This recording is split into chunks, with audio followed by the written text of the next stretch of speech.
After the tragedy, my brother had come here and said that we will build 100 houses for those who have lost their homes.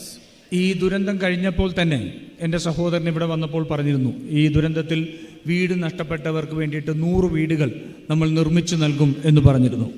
As your sister, it pained me that this process took as long as it did. ഈ നിങ്ങളുടെ ഒരു അനിയത്തി എന്ന നിലയ്ക്ക് ഈ ഒരു process, ഈ ഒരു പ്രക്രിയ നടക്കുന്നതിന് വേണ്ടിയിട്ടുള്ള സമയത്ത് ഞാൻ അതിനകത്ത് ഉൾപ്പെട്ടിരുന്നു. It took us time because of a lot of clearances we needed, because of land issues and permissions. But finally, I'm happy to say that today we will be able to make a start on building those houses. അതിന് ഒട്ടേറെ സമയമെടുത്തു. കാരണം ഒട്ടേറെ പേപ്പറുകൾ, അതിനകത്ത് paper വർക്കുകൾ ഉണ്ടായിരുന്നു, കുറേയധികം അനുമതികൾ ലഭിക്കേണ്ടതുണ്ടായിരുന്നു. അതിന് സമയമെടുത്തുള്ളത് ശരിയാണ്. പക്ഷേ ഇന്ന് നമുക്ക് അഭിമാനത്തോടു കൂടി പറയാൻ പറ്റും, ആ വീടുകളുടെ നിർമ്മാണം നമുക്ക് ആരംഭിക്കാൻ സാധിക്കുകയാണ്. It is